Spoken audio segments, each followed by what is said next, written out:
정지용. 이 시를 왜 썼습니까? 자식을 잃은 아버지의 슬픔, 자식에 대한 그리움을 유리창을 매개로 하여 선명한 감각적 이미지로 그려내고 있다. 하나 더 써야 돼. 선명한 감각적 이미지 and 감정을 절제하여. 자식이 죽은 그 초상 그 상가집이 제일 처절해. 이렇게. 거기 사람들이 제정신인 사람들이 없어. 다 정신 놓고 있지. 그만큼 충격이 큰데도 그 감정을 절제하고 있다. 왼쪽 볼게요. 자유시면서 서정시죠. 상징적이고 회화적이고 감각적이다. 체크. 회화적이다라는 건 시에서 시각적 심상이 많이 쓰여져, 시각적 심상이 많이 쓰여져 있으면 회화적이다라고 해요. 회화, 그림. 이 시는 그림 보는 것 같아. 시각적 이미지를 많이 쓰고 있어. 이거지. 어린 자식의 죽음. 주제는 언제나 중요하죠. 죽은 아이에 대한 슬픔과 그리움. 선명하고 감각적 이미지를 사용합니다. 감정을 절제하고 있어요. 모순어법을 구사하여 역설법 쓰였다라는 겁니다. 그러면 바로 앞에 배운 성의꽃하고 유리창의 공통점이지. 그러면 잊어먹기 전에 이렇게 쓸까? 비슷해요. 똑같아요. 누구랑? 성의꽃이랑 똑같아요. 이 측면만 보자면 됐을까? 이런 느낌이지. 유리창이 있죠. 아버지가 이 유리창 앞에 이렇게 서 있습니다. 자식을 잃어버리고 밖은 새까매. 생각하는 거지. 나는 지금 이 안에 있고 죽은 자식은 내 자식은 밖에 있고 나는 살아있고 자식은 죽어있고 유리창을 통해서 어떻게 죽은 아이와 나와 죽은 아이가 이렇게 있고 나와 아이가 서로 단절되어 있지.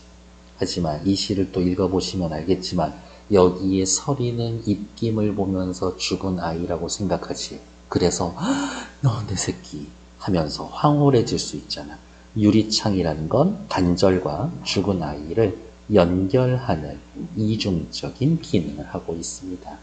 그러면 성의꽃에 나와 있는 그 유리창하고 여기에 나와 있는 유리창 비교하세요. 내용은 꼭 나올 수 있겠네. 됐을까? 왼쪽 볼게요. 지금 방금 말씀드린 것처럼 유리창의 이중적 기능 옆에 그림 있었는데 옆에다 쓸 걸 그랬네. 이 시에서의 유리창은 이중적 기능을 하는 소재입니다. 죽은 아이가 있는 저편의 밤, 죽음의 세계와 화자가 있는 방 안, 삶의 죽음 어디가 있냐? 죽음의 세계와 삶의 세계를 단절시키기도 하지만 유리창의 입김을 통해 죽은 자식과의 만남을 매개하기도 합니다. 그래서 유리창은 단절과 매개의 의미를 동시에 지니고 있습니다. 됐어? 다시? 그것도 매개체라고 해도 돼요. 서민들의 삶을 떠올리고 느끼게 하는 매개체. 그렇게 볼 수 있지. 오른쪽 밑에 이해와 감상 보러 갈게요. 어린 자식을 잃고 아버지로서의 느끼는 애절한 슬픔을 노래합니다. 처음 1, 2, 3에는 유리창을 향해 입김을 불어보죠. 주변으로부터 지워지는 그 입김 자국은 날개를 파닥이는 새를 연결시킵니다. 날개를 파닥이는 새를 보면서 아이의 마지막 모습을 떠올리죠. 입김이 사라지자 아이의 영상인 새도 날아가 버리고 캄캄한 어둠만 보입니다. 자식이 더 이상 안 보인다. 허탈감, 상실감. 어둠 저편에 작은 별이 보이고 그 별에서 죽은 아이를 떠올리며 눈물을 짓는다. 작은 별, 죽은 아이지. 7, 8행에서는 화자가 밤에 홀로 유리를 닦고 있습니다. 그거를 외로운 황홀한 심사라는 역설적 표현으로 사용되고 모순형용. 자식의 죽음과 다시 만날 수 없는 거리감을 생기면서 외로움. 그런데 이런 거지. 내가 외로우면 외로울수록 입김을 통해 죽은 자식을 보면 황홀하지. 황홀하면 황홀할수록 죽은 아이가 더 실감나지. 그러면 그럴수록 입김을 보면 더 그 황홀함도 강조가 되지. 그러니까 둘 다의 서로 강조가 됩니다.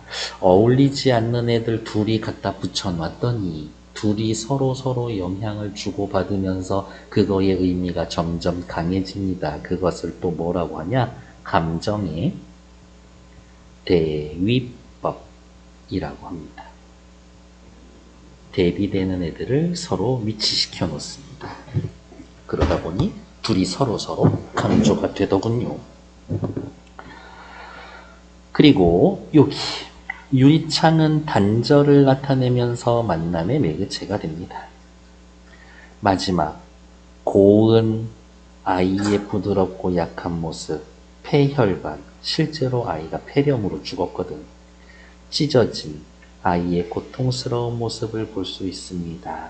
아, 라는 탄식이 느껴집니다. 너는 대명사로 아이를 가리켜 절제했던 감정을 폭발시키는 게 아니라 어느 정도 노출하면서 안타까운 심정을 드러내줍니다. 그렇지. 그러면 시 읽기 전에 죽은 아이를 표현한 단어들 몇 개 찾아볼까요? 죽은 아이를 표현한 거 어디에 있을까? 차고 슬픈 것, 언날개, 별, 너, 산새. 얘네들이 전부 다 죽은 아이를 비유한 표현입니다. 시작하죠. 유리에 차고 슬픈 것이 어른거린다. 여기 볼게요. 어른거린다, 파다거린다, 베낀다. 이러한 식으로. 맞아. 평서형 종결 어미를 사용해서 감정을 절제하고 있지. 물론 산새처럼 날아갔구나. 맨 마지막에는 영탄적 어조를 사용해서 감정을 어느 정도는 표현해 주기는 한 거지. 감정을 어느 정도는 표현해 주고는 있지. 유리에 차고 슬픈 것이 어른거린다. 유리는 이승과 저승의 경계, 우리 위에 또 쓸 수가 있죠. 뭐 단절과 연결의 매개체.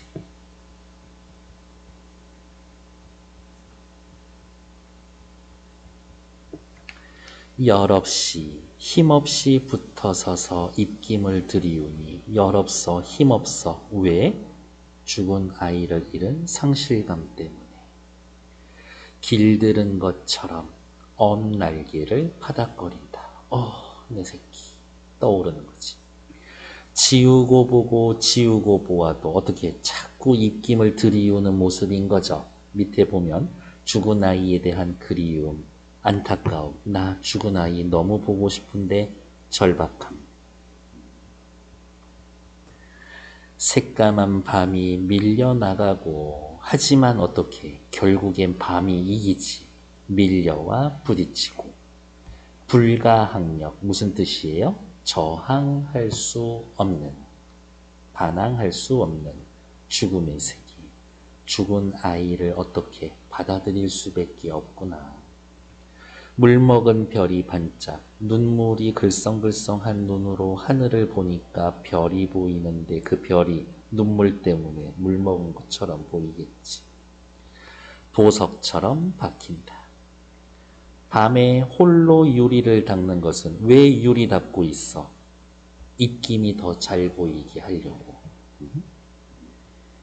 입김을 잘 보려고. 입김을 잘 보려고. 그만큼 죽은 아이와 만나고 싶은 거지. 외로운 황홀한 심사위원이, 외로운 황홀한 역설이죠?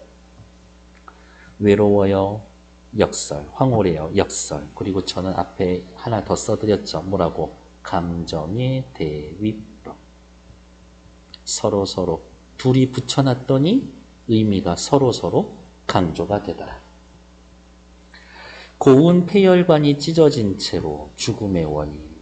아, 감탄사죠. 너는 산새처럼 날아갔구나.